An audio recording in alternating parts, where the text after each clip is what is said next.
Well, good evening. We begin tonight with a shooting at the Park Plaza Mall in Little Rock just before 2 this afternoon. Officers are still investigating the details. Channel 7's Kayla Christian was at the scene and she's joining us live from our newsroom now. Yeah, Daniela, what was supposed to be a day dedicated to lighthearted Black Friday holiday shopping quickly turned into a dangerous situation for employees and shoppers alike. This is an unacceptable incident that happened in our city. We're grateful for the men and women of Little Rock Police Department who responded very quickly to the scene to ensure there was no loss of life. A Black Friday shooting on the 3rd floor of Park Plaza Mall, leaving 2 injured after what police say was an isolated incident stemming from a disturbance that escalated. This is a very isolated incident, a very senseless act of violence that is really intolerable. It's unacceptable that members of our community and members that visit our city want to come in and celebrate the holidays, participate in the Black Friday events, and they're subjected to this senseless acts. They're committed by cowards, in my opinion. And it's just really no place in our community and our society for this type of activity. To the individuals that created this incident, they will be held to the full extent of the law accountable. Shoppers inside the mall shared their experience. And then I heard a bang. I just thought like something hit the floor or something like that. And then I was like trying to try on the new pair of jeans, and then my dad comes in and he's like, "You need to get out, there's a shooting." All of a sudden a crowd came pouring into the store and running through, and I thought maybe it was some great new sale or something, but they said no, it's a shooting, and then everyone had to get in the back closet. Officers were able to clear the scene and get the remainder of people out of the mall safely, but it still left an uneasy feeling for others near the area. In today's world, it feels like everybody's on edge and they're looking for a reason just to, that there's violence everywhere and everybody's looking around just wondering what's going to happen. I feel pretty safe. I mean, it's kind of scary that, we were just a few minutes from it earlier. With everyone hoping we can decrease the violence and get back to enjoying the holiday season. We need to turn back to God and let Him have control of what's going on, because we can try and figure it out on our own, but until He changes the people's hearts that's trying to do this damage, it's not going to have any effect unless they let the Lord have their way, or have His way. Gun violence is not good any day of the week. And in the season of gratefulness, we're especially understand right now why we have to continue to do what we're doing with the Little Rock Police Department. Now, those injured are expected to make a full recovery. We still have no word on the whereabouts of the suspect. This is an ongoing investigation, and we will provide more details as they come available. On your side, I'm Kayla Christian. Well, Kayla, thank you. Park Plaza Mall released a statement saying, quote, "Our hearts go out to the individuals affected in this incident along with their loved ones. The safety and well-being of our guests and the community remains our top priority, and we are fully cooperating with law enforcement in their ongoing investigation." At least 13 people were confirmed to have been killed and more were feared dead after a landslide swept away homes in Uganda's Bulambuli district on Thursday, according to Ugandan Red Cross Society. The Red Cross said 40 households were completely buried, with others sustaining partial damage. The New Vision, which is a local media station, reported that as many as 30 people were feared dead. The villages of Masubu, Nameche Trading Center, Mamono, Tangalu, Uzemulil, Masol in Bulunganya sub-country were all impacted by the landslide, according to the Red Cross. The landslide struck the area on Wednesday following several days of heavy rain. The Prime Minister's office issued a disaster alert on Wednesday, stating that heavy rains across the country had cut off major roads. On Tuesday, torrential rains caused the River Nile, the main branch of which runs through Uganda, to burst its banks and flood the highway connecting Kampala to the country's northwest, according to Uganda National Roads Authority.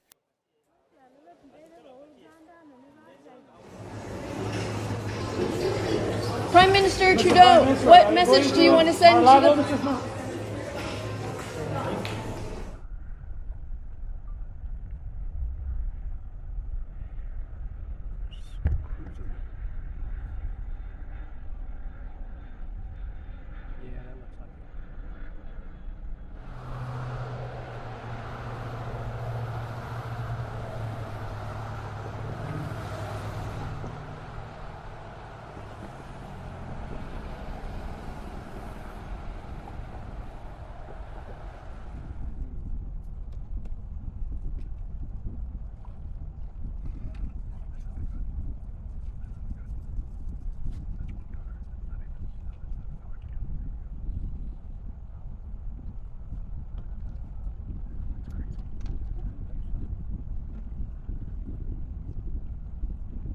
wanted to ask about trade.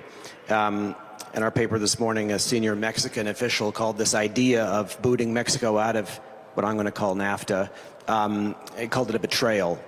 Can you tell us definitively, does Canada actually want to pursue a bilateral trade deal with the United States instead of a trilateral deal that includes Mexico? The Prime Minister has been very clear on this. So let me repeat what he said really, really clearly when I was standing beside him on Thursday. Canada today has a North American trade deal that works for all three of our countries. And it is a trade deal that was negotiated by President-elect Donald Trump, which is a further guarantee for all of us. Canada's first preference and the best outcome for Canada is to maintain that foundational trade agreement. We also recognize that there are some challenges with Mexico's position when it comes to China. And I have heard Canadian business leaders and Canadian union leaders talk to me about the concerns they have. The concerns that Mexico can be a backdoor for Chinese investment, for Chinese goods that are produced through an intentional policy of Chinese overcapacity that hurts our workers. It hurts people like those great workers in Thunder Bay that we've been talking about. So Canada has been clear about that. We've been clear about that with all of our partners in the NAFTA trade agreement. Thanks.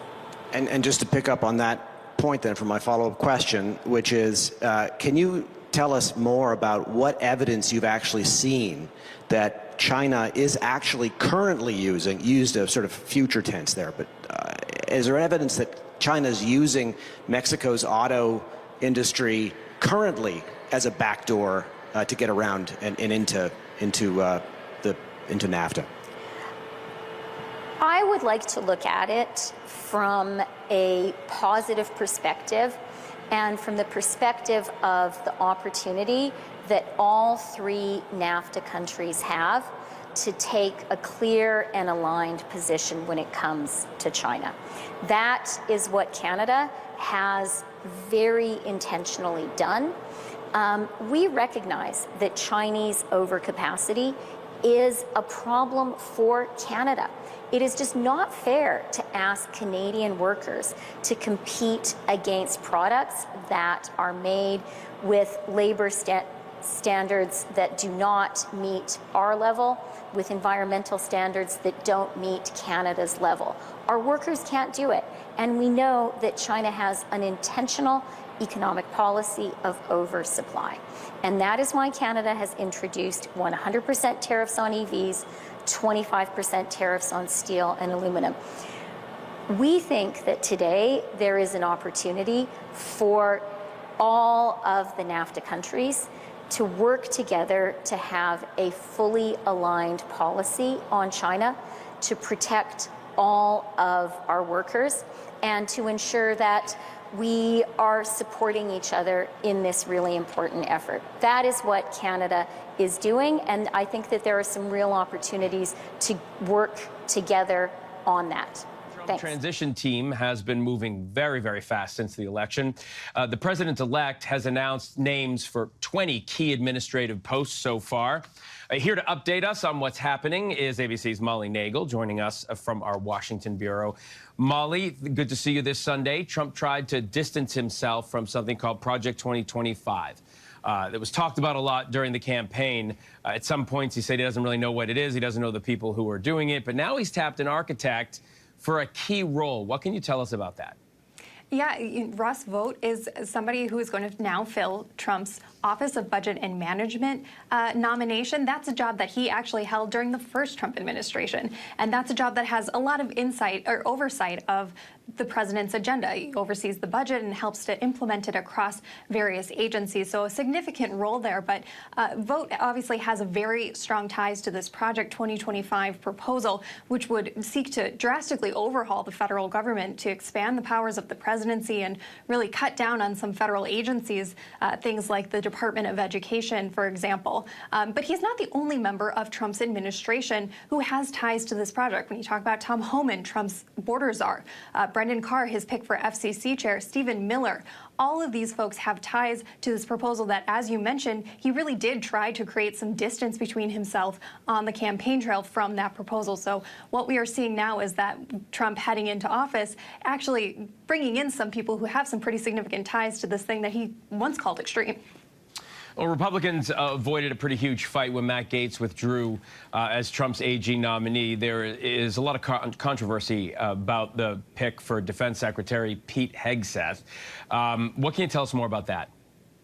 Well, we know that Hegseth has come under scrutiny for some facing sexual assault allegations. Obviously no charges were brought against him, but he is one of the picks that Donald Trump has had up on Capitol Hill meeting with senators, trying to, get a sense of where they are and have them hear him out and hear his case. He's also one of these candidates that is perhaps the more controversial of Donald Trump's nominees. When you're talking about Hegseth, talking about Tulsi Gabbard or RFK Jr. These are candidates that might have a bit of a tough time getting through the confirmation process because Republicans really only have a narrow majority in the Senate. So they can only afford to lose a couple votes on any one of these nominations to get them through in the traditional order if all Democrats oppose these nominations. So Donald Trump standing by his nominees as of right now, saying that this is his cabinet, that he is excited to see them go through this nomination process and wants it to get done in a swift manner so they can hit the ground running come January. Molly, Trump and his team moving much faster than they did in 2016.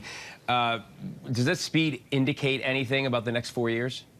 Well, it's pretty remarkable that we're not yet 3 weeks out from the election, and we're seeing Donald Trump essentially say, here it is, here's my cabinet, we're all finished.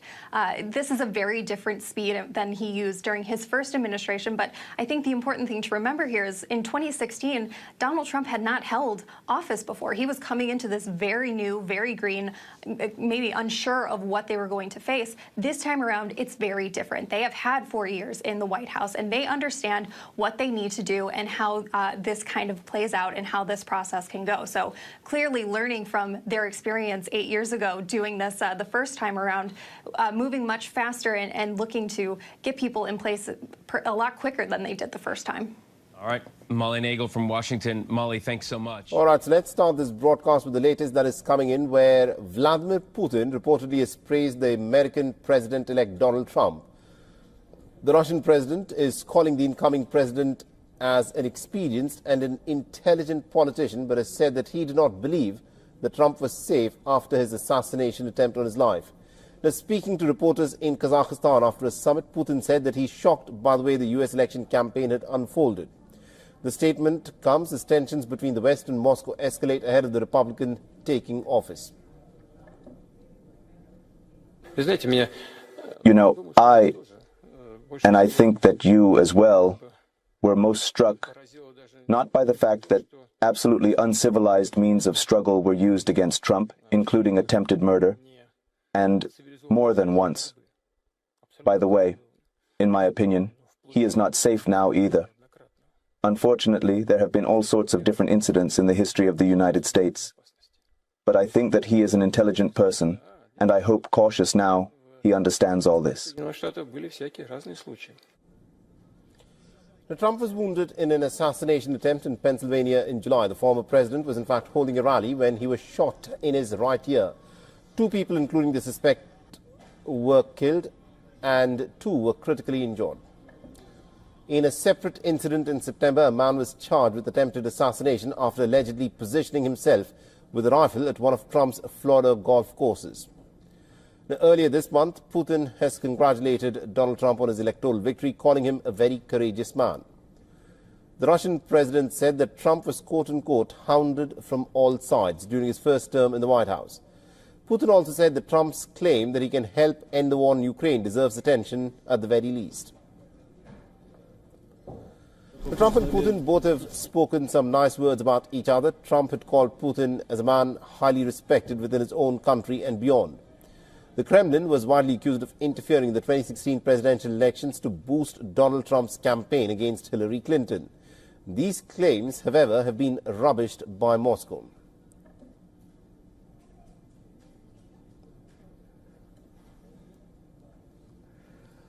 All right, now to give us more perspective in terms of how all of this, of course, is playing out in the United States of America, we're joined by our correspondent Susan Tehrani, who's joining us live from New York.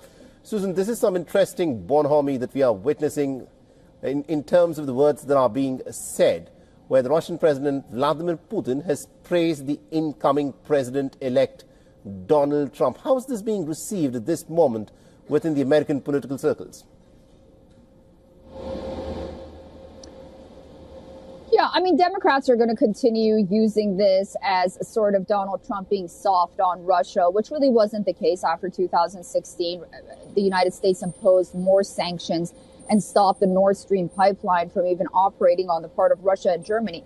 But nonetheless, you know, those rhetorics are going to continue on the one hand. But on the other hand, you know, those claims about Russia's interference with Donald Trump during the 2016 election, it showed that it was fabrication after Robert Mueller, the special counsel, investigated it for years and saw no connection between the two. For the most part, the American public really don't want America's massive involvement in Ukraine. So these comments will be welcome. I do want to say that when Russian Foreign Minister Sergei Lavrov was here at the United Nations, he also mentioned that although relations between the United States and Russia during the Trump administration, previous one, was at an all-time low, and there were a lot of sanctions, there were a lot of talks and rhetoric about, you know, how to retaliate against one another. The most important thing was that the channels of communication between the White House and the Kremlin were open.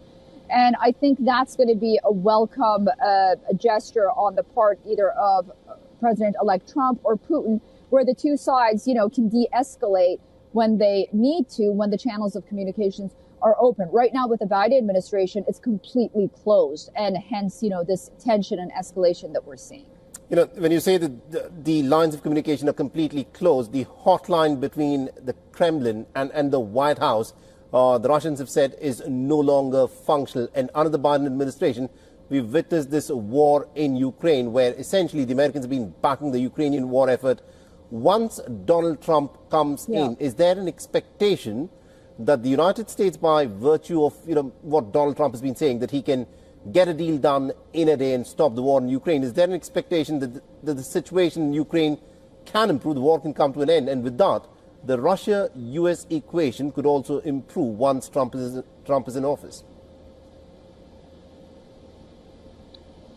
Yeah, you know, I think the ultimate goal is to try to reach some kind of negotiated settlement between Russia and Ukraine. I think Russia and Ukraine, both of them, acknowledge this. They know this is going to happen. Something that isn't being widely reported here in the West is the fact that Russia is really gaining a lot in its war against Ukraine. And despite the fact that the United States is pouring these weapons and this money into Ukraine, the Ukrainians haven't been able to advance the way that the United States wants, or, you know, Ukraine had anticipated. Nonetheless, we've heard Volodymyr Zelensky say that it seems peace is more achievable if President-elect Donald Trump is in office, and it appears that Vladimir Putin is also open for the U.S. to broker some kind of peace deal, negotiated settlement. And then, as you mentioned, we'll have to wait and see where U.S.-Russia relations stand. But ultimately, you know, they're not going to become allies, but perhaps, you know, some kind of strategic understanding between the two. The American people really don't see Russia as big of a threat, for example, as they see China. And, you know, it all comes down to that. Interesting. Well, of course, I have to see as to how things unfold. Thank you very much indeed, Susan Tehrani, for joining us and getting us that perspective there.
تغريدة السكن، تغريدة سكنية.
الله الجافي، الله أكبر، وتم التحرير والانتصار.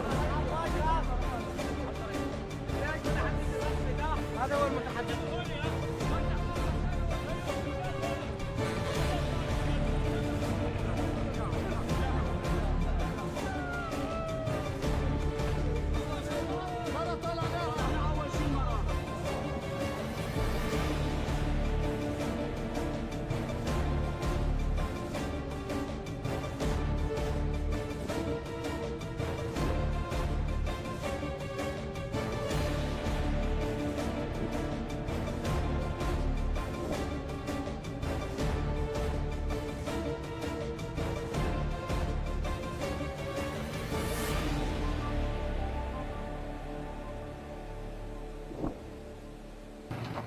Мне нечего сказать по этому вопросу. Первое, что касается ситуации вокруг Алеппо, то, конечно, это посягательство на суверенитет Сирии в этом регионе.